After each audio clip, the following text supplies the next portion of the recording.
they'll definitely be missing out the curbs, other than maybe the forward chicane, because they're going quite slowly there. They can get away with it, but certainly you can see them way off the exit line there. Okay, in the now Porsche curves. We've already played a hand with Andre Lotterer. Okay, we've thrown those dice. Is the Toyota coming in? Yes, it is. Is the Audi coming in? Yes, it is. I don't know. We're going to have to wait another 2 corners to see. No, the number 3 car does not come onto pit road, or does it? No, it doesn't. So he's going by. This is the Ford chicane. Is he coming in? No, he's not. Toyota is not on pit road either. Neither the 2nd or 3rd place cars are in. So Audi has cast 1 set of dice. Slippery surface flags, that's the Dunlop curve. And again, much slower noticeably, Liz, than they would be a lap ago. Oh, definitely, and I think these guys are going to be playing it very, very safe in the lines they take, because really the little bit you might lose.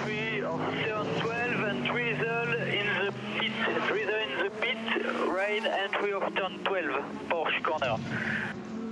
Rain in the Porsche curves. That is the last place you want to arrive and find a wet Between the circuit. entry of the Porsche curves and the pit, he was saying, between turn 12 and the pit. The wind is coming from the west, though, still, and there's blue sky coming over, so it is not going to last long. No.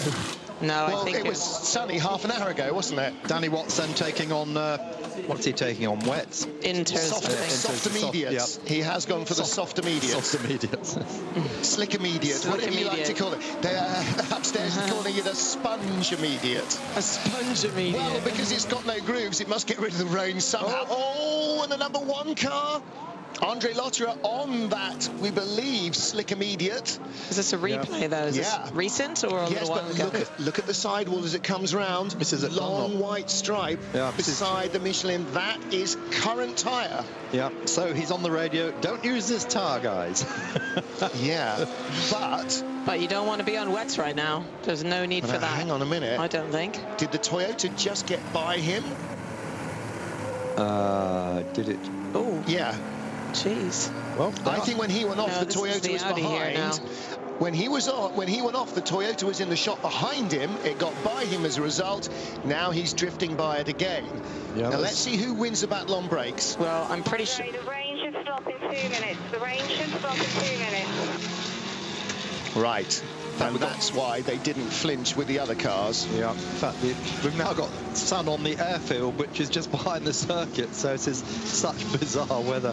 How can you choose, Liz? How can you choose? No, it's really, really difficult. I think a lot of the teams will just be sort of taking a gamble and saying to their drivers, just try and stick it out and be safe until the rain clears, because with this many cars going around the circuit still, as soon as it stops, you're going to have a dry line very, very quickly indeed. The problem is, remember when we had our man from Michelin up yesterday, he said on the Mulsanne, in dry conditions, a slick tyre can lose as much as 10 degrees of temperature. And with a bit of water, 15, maybe even as much as 20 degrees, and that can drop it right outside of its operating window. And Liz, you know, when it's in its window, it's like sticky chewing gum. When it's not, it's like mahogany. The thing is not any relation at all to the tyre you had a lap ago when it was dry.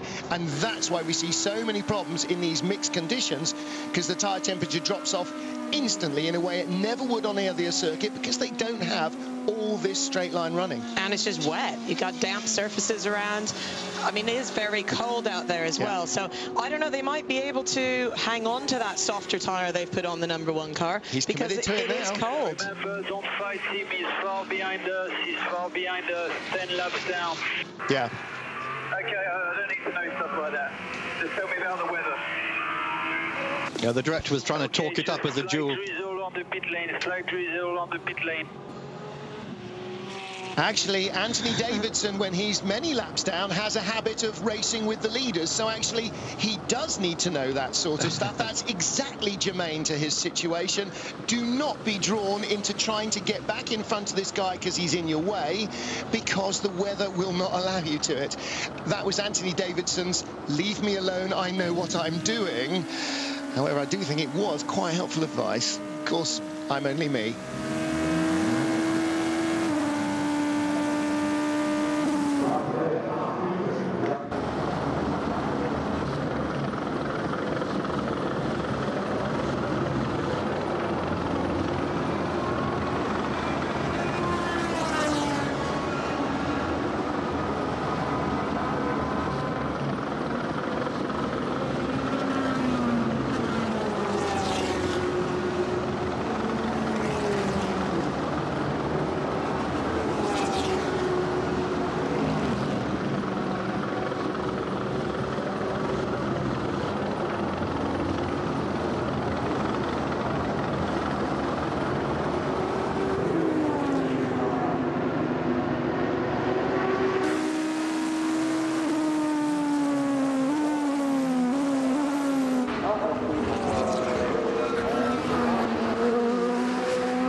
Welcome back to Eurosport, looking at some of the slow-mo action coming through the Ford chicane, and this high-speed camera really catching every nuance of a modern-day race car. And quite a lot of these cars now bearing battle scars, Liz, after their long journey through the night. Yeah, and I think that's what we always see at the end of Le Mans, is the cars just beaten up. Some of these cars are gaffer taped together, spares on board, bits and pieces missing, damaged bodywork. It's part of the battle that is this race. Yeah, so Audi, we've noted, have done more pit stops than any other team here. 28 pit stops by the number 2 lead car, and 28 pit stops by the 5th place Andre Lotterer car, the car that has spent most of the race playing catch-up.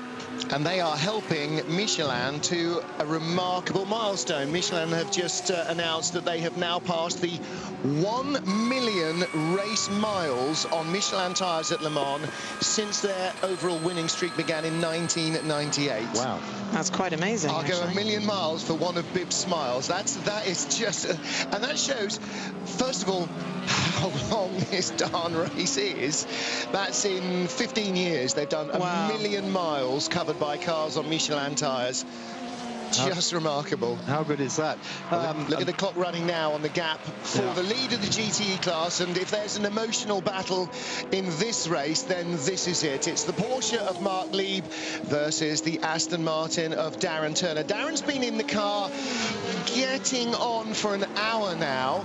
You can drive no more than 4 hours in any 6, so he can't take it to the end of the race, but he can do a substantial job of closing down this Porsche, and the gap is now down below 10 seconds and falling with every lap. Last time round, Lieb 408.4, Darren 409.5, so it seesaws a little with traffic, but he has been closing. And when I spoke to the Porsche guys and I asked them where they felt they were gaining and or losing from the Astons, they said they were quicker in a straight line, but the Astons had the advantage through the Porsche curves. Now, what we've been talking about earlier is how easy it is to lose or gain up to 5 seconds a lap in the Porsche curves. So if the Aston Martin has the advantage through those corners, if they're going to push really hard, it's conceivably going to be easier for them to find an advantage when they need to. In 3rd place, we've got Jörg Bergmeister and the other Porsche, and he currently is running 7 seconds quicker than Lieb and the Aston Martin, and he's only 1:26 behind. So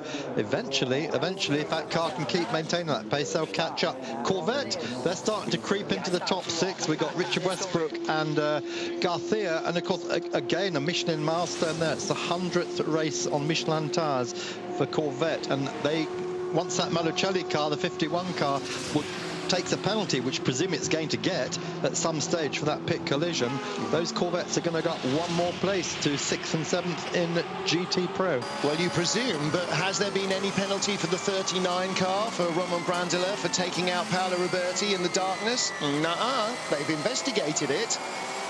I find that surprising. I find it inconceivable. They've been so strict the last couple of years and been very sort of quick to throw people out or issue reprimands. And to just let both of those incidents slide surprises me. It really last year, Nakajima in the Toyota took out the Delta Wing, and he wasn't penalised. No, I know. There was profuse apologising the day afterwards, but not at the time.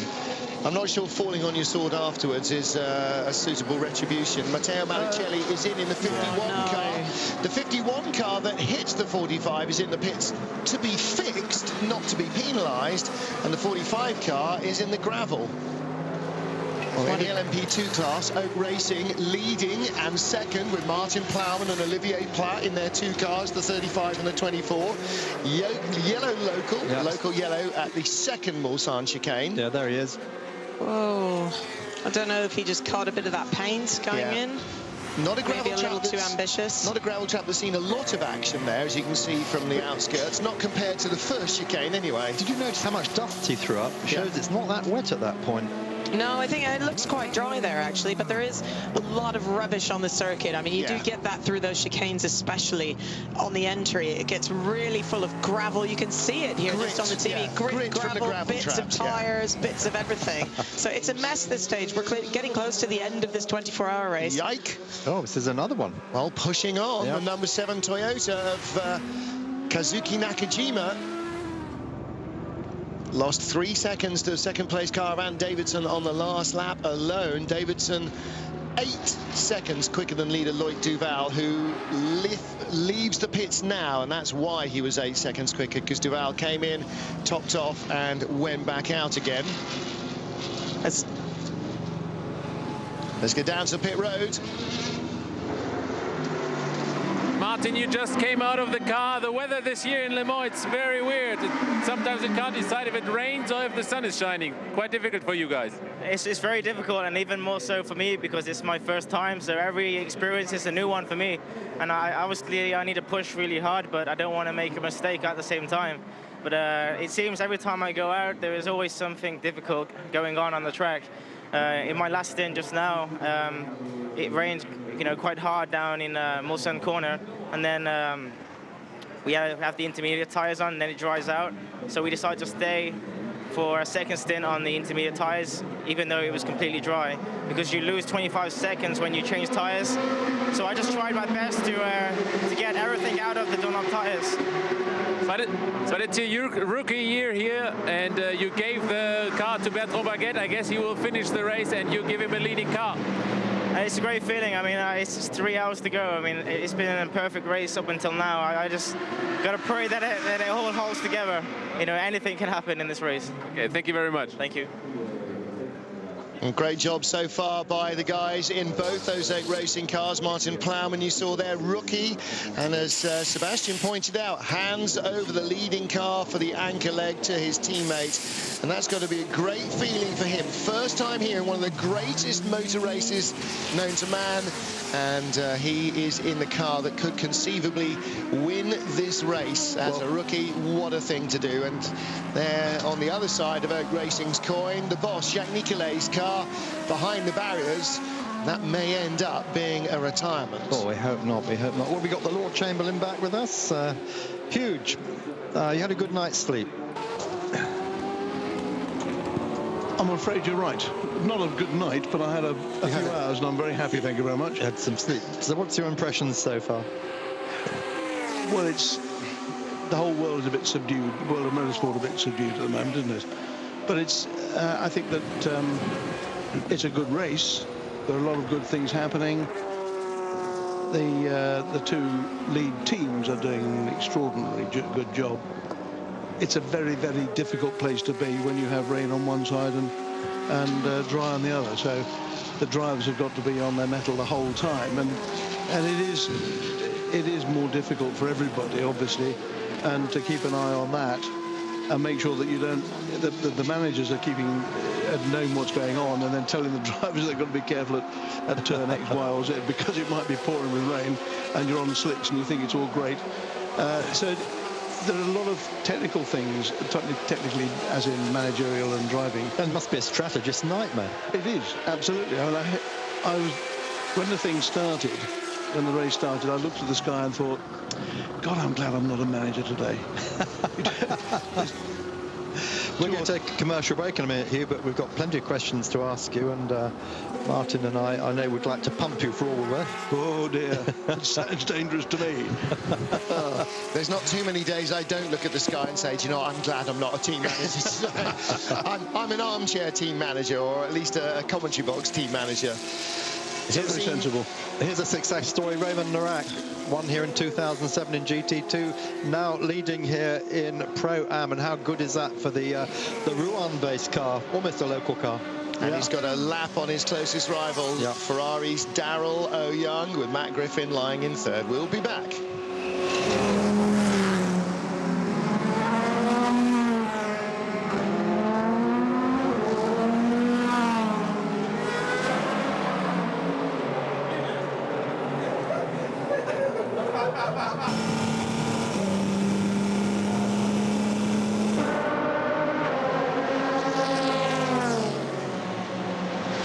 Ollie, for info, this stint is very good.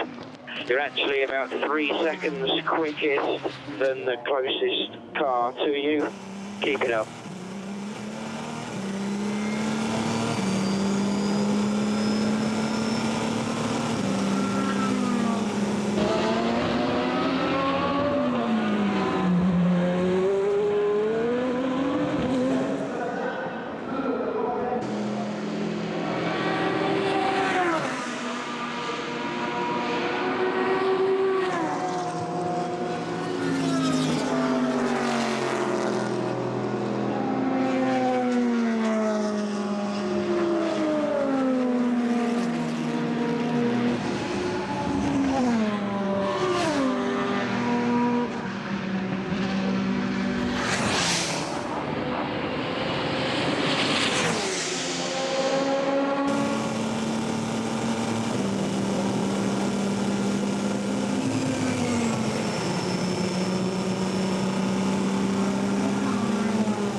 So Philippe Mondelot still trying to get that 45 Morgan Nissan back into the race. We saw him have that spin at the first chicane, or second chicane rather, got out of shape onto the gravel. Hugh Chamberlain, team owner, team manager, strategist extraordinaire over the years. Question I want to ask you today about the circuit. Barriers. Joe Gartner was killed here in 1986. That prompted the circuit to build 3 barriers high, and we're going to come back to you in a moment with a question on that. Marc Genet, you are hunting the Toyota in front of you. Are you yourself getting back into the car? Well, if we're doing a full pit stop, which means we change tires and fuel, then yeah, we're going to change driver as well. If the tires can make it to the end, then not, because we have to minimize the time loss in the pits, so hopefully the tires can make it to the end, because we may need these 30 seconds that you lose when you change tires. How are your calculations until the end if the tires are good? We have to see if we need a splash, you know, because we stop 1 lap earlier than them. We are stopping anyway earlier every pit stop, so it's still not decided, but 3rd place, it's a possibility, yes. Okay, thank you very much. Thanks. So back to Hugh Chamberlain. Hugh, there's been a lot of talk in the paddock this morning, of course, about how secure are the barriers around the circuit now. 1986, after Joe Gartner's accident, they were raised to 3 tiers. But they don't seem to have moved on a lot since then, do they, on the road part of the circuit? No, it's a very difficult thing. I'm not an expert on circuit safety, but for sure 2 barriers was never enough, particularly because in those days we didn't have any chicanes down the Mulsanne. So people had horrendous accidents. And some guys got out, and I think about Wyn Percy, who looped a Jaguar to the top of the trees and was left strapped to his seat in the middle of the circuit. Perfectly all right. Well, not perfectly all right, but very nearly perfectly all right. But that sort of accident isn't going to make a lot of difference if you have 2, 3 or 5. Or Peter Dunbrack in the Mercedes, Mark Webber in the Mercedes. Yeah, absolutely. And all these things are, if you want to choose your accident, you choose whether you're actually going to be strapped in or not even. Because if you're not strapped in, it catches fire and you get thrown in and you're safe. Then, and so it's a silly point, but the fact is that there are accidents which are terribly difficult and the results are horrendous. And those that you can't legislate against all this stuff. But I think one of the problems we have here, although I haven't gone and looked and done, but the suggestion perhaps it is that an arm goes all very well, but it's no good at all if it hasn't got a decent post to stick it, to attach it to. And from what I've been seeing here, they've been refitting some posts. Now, if it's been raining, and this world of ours are doing some strange things with weather, and if you have N feet of water land on the place over the years, and a lot of around here is sand, how deep are the posts in? And if you've got to reposition and reattach and whatever a push, you can't concrete one in during a race because it's not going to go off. So it's a big problem to actually attach. I mean, the arm coat itself is completely useless unless it's got something solid to attach to it. Yeah. It doesn't matter if it's 2, 3 or 5 layers. So you have got to look at I think, and don't tell me, I don't know what the ACO do, I don't think about the safety procedures, but it looked to me as if they're replacing the posts. Now, that could be the posts are not solid enough, the sand around here is obvious, and you've got to have a very, very long post. Yeah. But then the next question, of course, if you make it too solid, is it going to damage the guys even worse when you hit it? So it comes back to this silly question, choose your accident. I mean, we've had 7 red flags in practice and qualifying. We've had 10 safety car periods, totaling 4 hours, 53 minutes, which, as Martin pointed out, has matched the record at Le Mans. But a lot of that delay has been caused by having to repair barriers that have had holes punched in them. Absolutely. But then, being a cynical old so-and-so, 10 years ago, and I don't want to argue the number of years specifically, but 10 years ago in the UK, you almost never heard of a motorway being closed. Never. It was 2 lanes or down to 1 lane or whatever it was, but you never closed the road. Now, have a minor shunt and the whole damn thing's closed. Health and safety. Somebody called Health and Mr. Safety and his mates say you can't do that, it's bloody dangerous. So hang on a minute, lads, what are we going to do? And I fear that it might be exactly the same here. Martin? I have to say, I'm not entirely sure, as in so many instances, that I disagree with Hugh Chamberlain one iota. Looking here as the Murphy's prototype car comes by the battle for first place rather in the GTE Pro class. And there's Darren Turner's Aston Martin, now 6.5 seconds behind the Porsche of Mark Lieb, which would appear, to all intents and purposes, to be going absolutely as Harry flat as ever it can. And the Aston, there's just a determination in Darren Turner sometimes that is as dogged as it is British. And he is closing.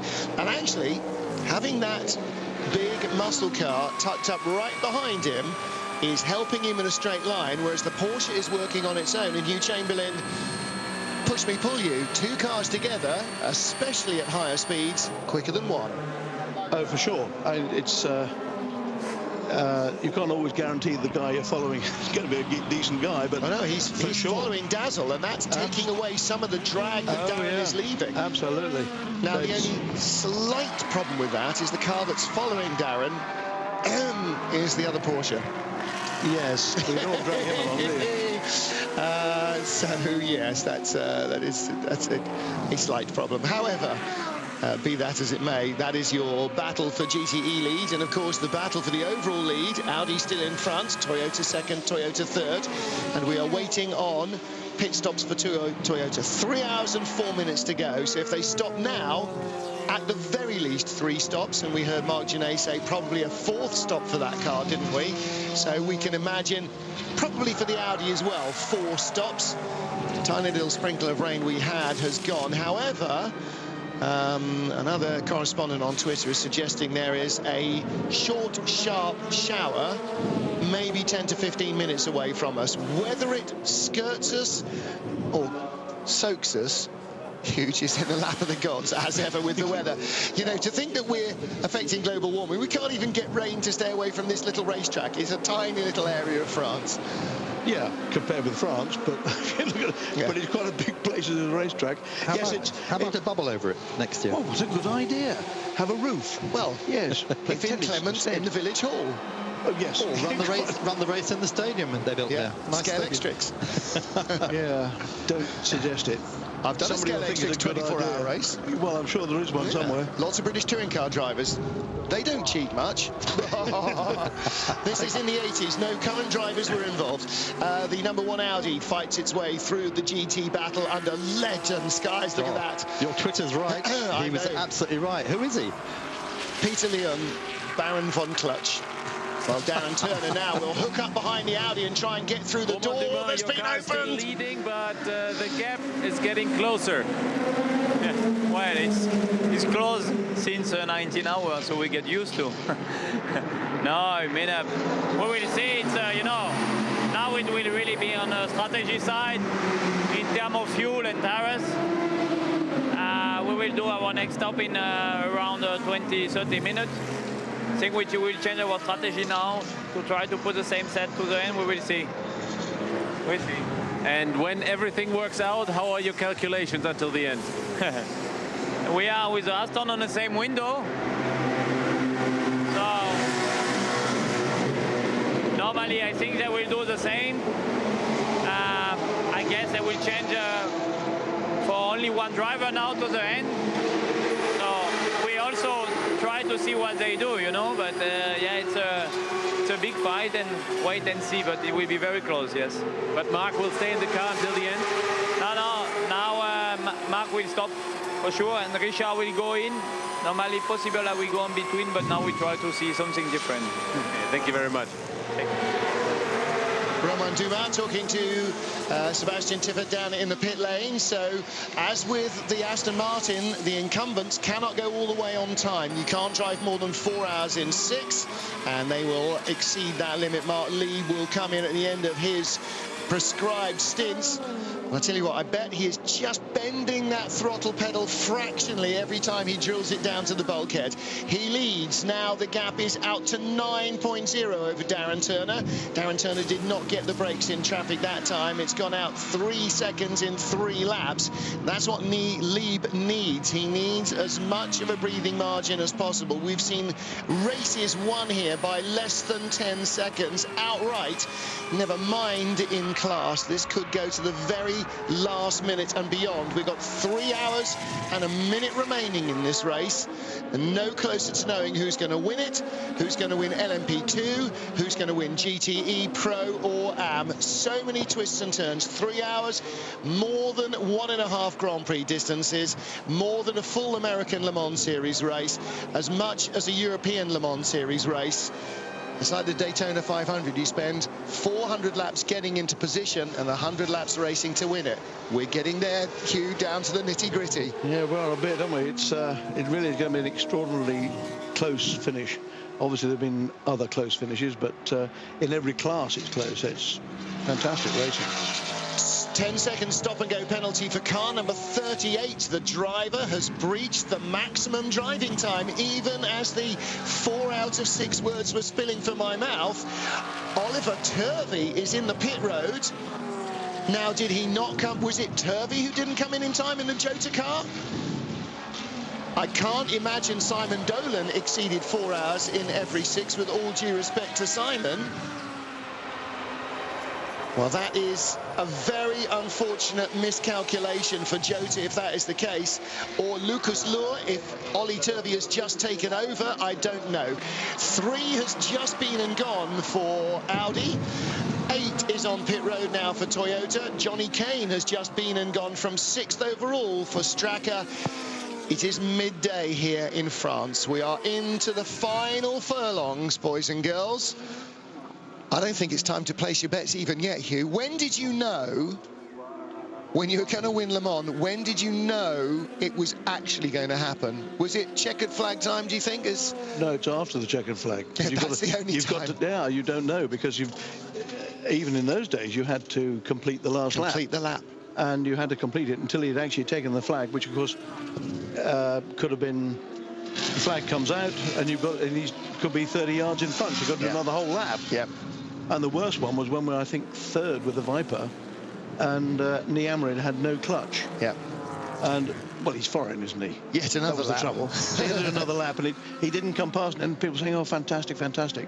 No, he hasn't come past. I'm sure he has. No, he hasn't come past. And he'd stopped out on the circuit on the last lap to make sure that he wasn't going to, because the radio wasn't working. And then eventually he did come through. It was 15 minutes after 4. Well, that's when you're glad it's not a 1400cc turbo engine, and it's got lots of torque and grunt, and it doesn't actually really need many of those gears. Of course, now that wouldn't qualify as your finisher. Your final lap has to be inside 6 minutes. Yeah. And some of these cars right at the back are doing 5:45s and 5-minute laps. Yes. Yeah, in race trim, without marshals and flags and slowing traffic and all the other paraphernalia. So it's not the easiest thing in the world. No, that 6-minute rule was brought in just after Nee took 18 minutes on his last lap. Yeah, he didn't finish till Monday, but nevertheless. Very close. Yeah, very close. There you go. It's like the chap who does the London Marathon in a diver's suit, who takes 14 days or whatever it is to do the 26 miles. It's a bit unkind to Nee, but I know what you mean. Another Peugeot on pit roads. This time it is Kazuki Nakajima, comes in from 3rd place. So he takes service, and Davidson has already departed. We will not leave you in the lurch. We'll be back right after this.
tranquil oasis of calm. This is the Eurosport studio. We bring you the 2013 24 Hours of Le Mans, of which 21 remarkable and dramatic hours have already expired. We are into the final 3 hours, and here we have 2 Audis, as we're so often used to seeing them going towards the closing stages. Mark Cole, nose to tail. These two, however, are not first and second. They're not second and third. They are third, the number 3 car, and fifth, the number 1 car, and that is 10 laps off the lead. Yeah, riding Volley Jarvis, and the car in front is not a Toyota. It is the number 1 car of car in front is a Toyota, because that car in front is behind. Yeah, the car in front's behind. That's the number 1 car of Andre Lotterer, of course, double winner back-to-back the last 2 years, but not to be this year. He, Marcel Fassler, Benoit Trellier and Lena Gade, the 4 of them who've won Le Mans twice. More than 10 laps left, I'd say, in the race, and he's only 10 laps behind.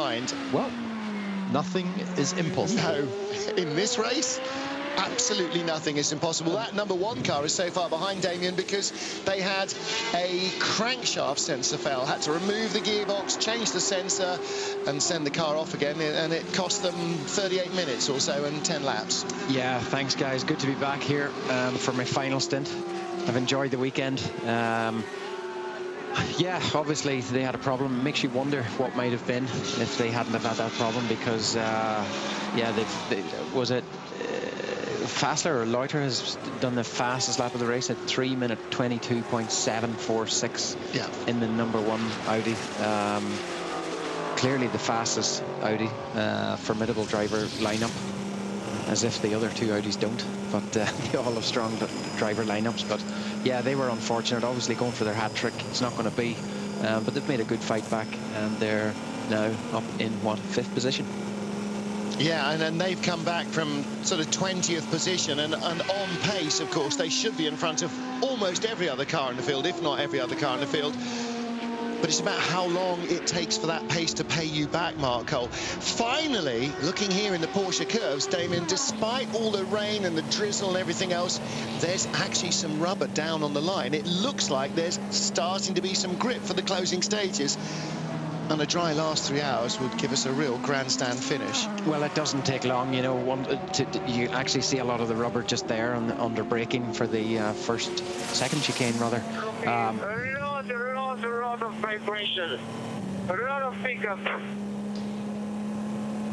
Copy, like, copy.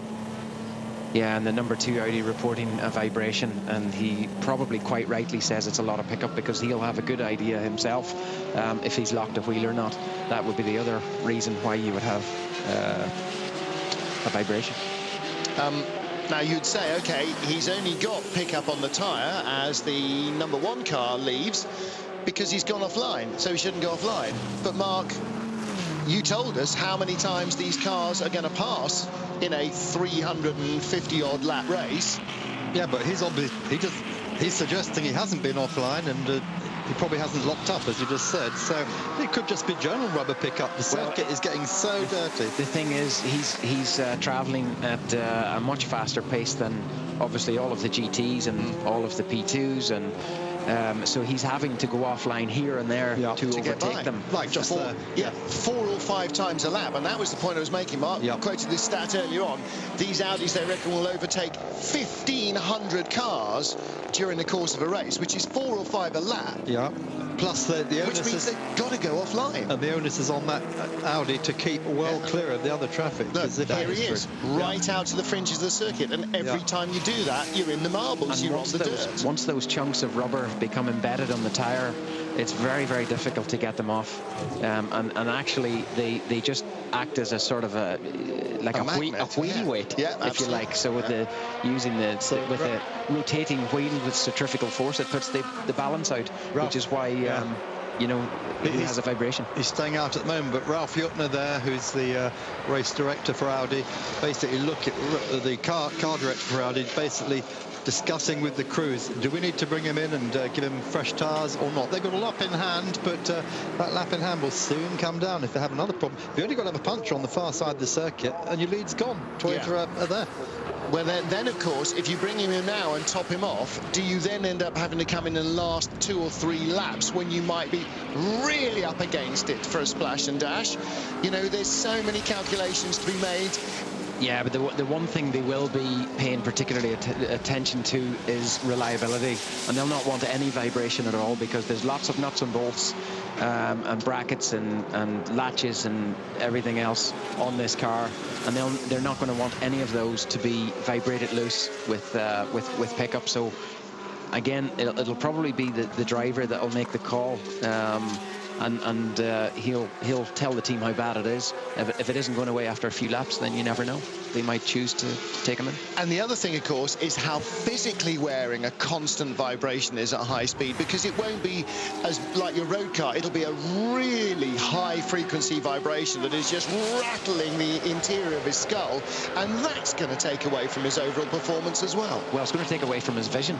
Yeah, exactly. Well, if you can't see, you can't drive fast, I would say. You would be right, I would say. Yeah. What do you think? Yep, absolutely right.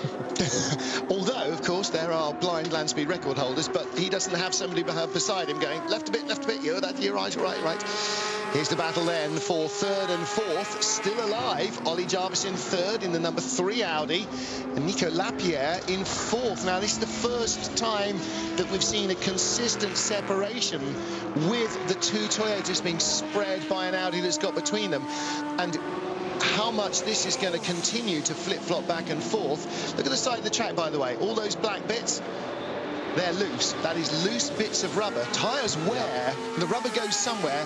Damon, when a tyre gets sideways or scrubbed forwards under braking, like when you're rubbing blue tack off a wall, that's what happens to the rubber. It balls up. Yeah, absolutely. It has to go somewhere.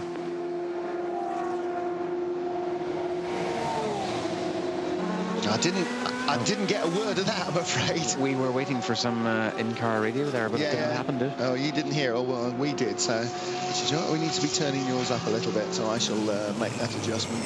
So a very impressive performance by Ollie Jarvis, and taking that 3rd place away from Nick Lapierre. How long he's going to keep it, I don't know. The gap, as you can see, just half a second after that. Goes past one of the factory Porsches. And Ollie Jarvis in his 3rd Le Mans 24 hours. So our class leaders, Loic Duval in the number 2 Audi, Bertrand Baguette in the number 35, Morgan Orica. And fastest race lap for Nicolas Lapierre, trying to get back on terms with Ollie Jarvis in that Toyota.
Ollie Jarvis, Nico Lapierre. Battle for third and fourth between the Audi and the Toyota. And as you can see, exactly to the 100th, identical lap times last time round. So much for Audi's speed advantage over Toyota. Now, if they can do that on a couple more laps, Damien, 3.5 minutes and they're tied to the 1,000th of a second. It's remarkable ability of two completely different concepts to kind of meet in the middle at the same point. It is, and you know, it's no coincidence. It is, you know, for this, the lap here is 8.5 miles. And that's incredibly close, incredibly tight. I mean, a second here is nothing. A second in most other circuits is a week, you know. But here it's nothing. But I would say the Audi probably has more in hand, to be honest, than the Toyota. It may well be that it's just a complete freak that they were affected by traffic. Looking here at Darren Turner in the GTE chasing Aston, and he is dropping away from Mark Lieb. He was within 7 seconds of it. He is back within 7 seconds of him now at the last split. 7.09 seconds. It was down as low as 6. And he is closing in now. Look at this. Audi number 2 comes in, the race leader, and right in front of him, oh dear, it's the mobile chicane, the number 39 car. And again, Romain Brandila. Slippery surface flags. Where's it raining? Marshall's post 120. Oh dear, that's the Porsche curves. Yeah, into Porsche curves. Yeah. Yeah, that's a nice place to find a patch of rain there, Damien. Yeah, said in jest, of course. Yeah, not at all the best place. Incredibly fast, long, sweeping corners. You don't really want to be getting into trouble there. So Alan McNish not getting in. We've got 2 hours 40 still to go, and Tom Christensen getting in aboard. Will he now stay there till the end of the race, or will Alan McNish be given another chance at the wheel? Who knows? We don't know their strategy, but it would be. We were, I guess, dreaming, and we were thinking that it would be a lovely tribute for Tom to finish it. But you never know. It may be that Tom will do a stint now, so that Alan McNish, perhaps, for instance, doesn't end up doing more than 4 hours in the last 6 of the race. So it may be that if he got in now, he would run out of time before the end of the race. Better to do a driver change now with 2 hours 45 to go than with 12 minutes to go, because that's really getting into squeaky time. So it could well be that Tom is going to finish the race. It could well be that he's going to do a single stint and McNish will get in with whatever's left of the car. Again, there's no way of knowing, but this is the race leader, and looking suitably grimy and grubby for a Le Mans race leader as well. Car number 49, the mobile chicane. No, it's not the mobile chicane. Car number 49 gets a 30-second speeding penalty. That's Pierre Caffer, who is in 1, 2, 3, 4, 5th place in the LMP2 class, and that will hand the place to Ludovic Badet in the number 46 Orica. And we've also got the 53 Viper just coming into the pits of a rare puncher. He's limped all the way in from Porsche curves. He's just gone past us into the pits. So wow. I don't know who's on board that car. The 53 car at the moment, was that Ryan Dial? Dominic Farnback. Dominic, yeah. He took that car over not long ago. That spoiled their strategy then. Dan, the gravel trap man. He stopped in front of us earlier on, didn't he? Looped it round coming into the pits. There's a 30-second stop-and-go penalty for car 49 speeding in the pit lane. Yeah, that was, again, they said Pierre Caffer, he's going to... Well, not necessarily him that was speeding, because often the driver coming in is the one speeding, the one goes out is the one who has to serve the penalty. Caffer is in the car now, so it is he that will have to serve the penalty, whether he earned it or not. You win as a team, you lose as a team. Of course, you do prefer to win as a team. Race leader, safely got by the 39 mobile chicane, the TCR Jammer car, for those of you of a slightly older vintage. And there is your race leader, Tom Christensen, on his outlap. And, yeah, for all sorts of reasons, emotional reasons. I'm sure a lot of people would not be very disappointed to see Christensen take the checkered flag here today. Heavy rain on the run down to Indianapolis. Yes. Now they're reporting that's again not a good place, Damien. Well, now if I was our director Olivier, I would like to rejoin this car as he gets out of Mulsanne corner and on the way down to Indianapolis. He's just gone through the Mulsanne kink. Meanwhile, here comes Dazzle, Darren Turner, second. Ooh, spot of water on the camera lens there at the Porsche curves as well. Second in the GTE Pro class. He's taken that gap down now to 6 seconds. Well, he took another 1.2 out of Lieb last time round. You don't need to do that. There's Lieb into the Ford chicane, and there is Turner into the pit lane. So that gap. Now again, the Porsche will need to stop as well. I think the Aston, is it doing less laps on fuel than the Porsche? Lieb's got the wiper on. Yeah, well, Lieb's done 19 stops. This is Turner's 21st, so yeah.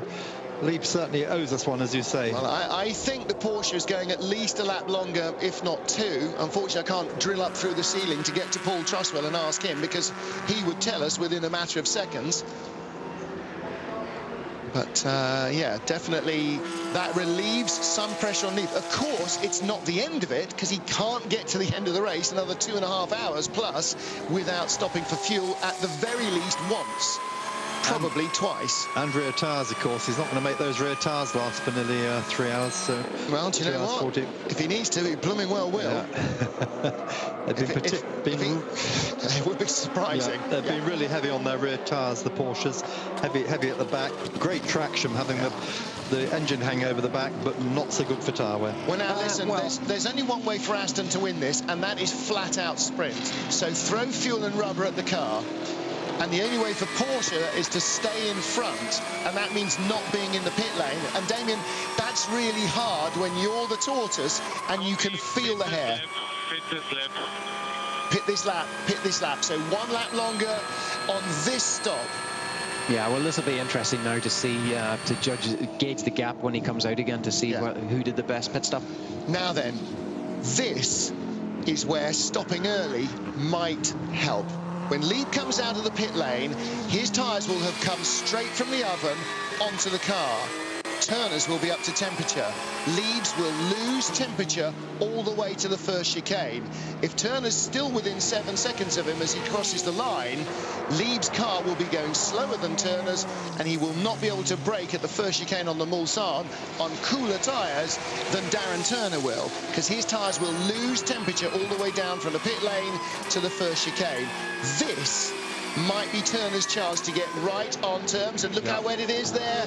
Very, very wet. Beginning of the Porsche curves. Well, that's the 3rd place car in the GT class. That is Porsche's fallback, Patrick Pilet. No, that was back at the Mulsanne. Yeah, that's where the rain was. But they've jumped now. That's the problem. They've left the car we're following, and this is the 91 car. And he's going to go around the Ferrari. Patrick Pilet on board. Yikes, thumps it over the curbs. It's dramatic when you look out of our window, isn't it? Because they flash past our little window so fast and bounce hard over the curbs. But this is Porsche's fallback. If it all goes wrong with the other car and the Aston together, then they're still got an ace in the hole. Yeah. 1st and 3rd, that's covering bases, Mark. And all 3 cars still on the same lap. That's the great thing. Yes, the closest rival, Kamui Kobayashi's Ferrari, the 71 car, the damaged 71 car in 4th place, is 3 laps back. So they need a cataclysm. Mind you, we've had a few. We've had filthy weather, safety cars flying off left, right and centre. Look in front of you, down that straight.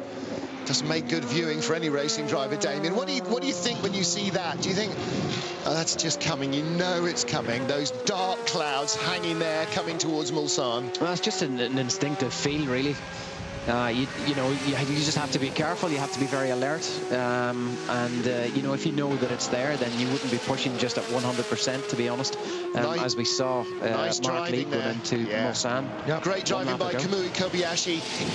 Stayed on line and then pulled away from running wide to allow the Audi to go all the way around the outside of him. Good thinking driving. Kamui Kobayashi really impressing his Ferrari team with his laid-back attitude, so non-Formula One.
Welcome back to Eurosport's coverage of the 2013 Le Mans 24 Hour 74 Corvette heading out of pit road. Richard Westbrook at the helm of the car that lies in 5th place in the GTE class. Unlikely. He was speaking to the boss of Chevrolet Motorsport program, Vijay Iker, earlier on, and he's saying just the team really struggling to really nail why the cars aren't as quick as they expected them to be, as quick as the rivals have turned out to be. He said it's just one of those weekends. Everything pretty much that could have gone wrong's gone wrong. Yeah, and I mean, the worst problem is they're slower than last year. And well, this is... Doug, in qualifying they were, but Doug Feehan said that their qualifying laps last year were the beneficiaries of some massive tows, a tow on all 3 major straights, he said, and as a result, actually, empirically, cars are quicker. They have been quicker all year. Part of their problem, though, is that they do not know the new tyre that was introduced at the Spa 6 hours, so the teams would be ready for it at Le Mans. Corvette weren't. But that is only part of the problem. We're not blaming the place at Michelin's door, placing the blame even at Michelin's door eventually. But Corvette just slightly befuddled and bemused. Interestingly, just slipping out of a podium position, but perhaps back in as Mike Conway stops. Jan Mardenborough in the number 42 Zytek Nissan. He's a lap ahead of Pierre Caffer. Mike Conway has stopped the number 26 Orica, and that, of course, is the G-Drive racing car that he shares with John Martin and Roman Rusinov. Bertrand Baguette and Olivier Plat leading for Oak Racing, the 35 and the 24 car, respectively. And just before the break there, we saw or during the break, rather, we saw the number 51 car of the winners, GTE winners last year of Matteo Manuselli going off in the damp, outbraking himself, locking up at Mulsanne and going straight into the gravel. now been towed out and back into the race. So Christensen leads P1, it's Bertrand Baguette P2, it's Darren Turner now finally getting ahead of Richard Leeds. But Turner, does he still have to make a stop? 21 stops he's made against the 20 of Leeds. What's the feeling on that, Martin? I don't know. It's much easier to have your nose in front than to be constantly trying to stick it in, isn't it? And again, 2 hours 30 minutes. Ask me again in 2 hours 33 minutes who's going to win this. I'm afraid I think they're going to close. They've only done one more pit stop in what, 21 and a half hours, so they're not going to do another more pit stop. What's going to happen is they'll probably, if they're using more fuel, which invariably they are, they're probably just going to have to spend longer in the pits doing a splash and dash at the end. Well, that's possible. That is possible. Looking at Mike Conway with his special helmet with the distinctive goggles design. It's been designed to have his colours around the side and on the top, but to look like an old-fashioned cork helmet with a leather strap underneath, goggles pushed up over the visor of his helmet. If you see him come down the straight, you can see that dark mark above the yellow visor. Look closely. And that is an old-fashioned pair of goggles.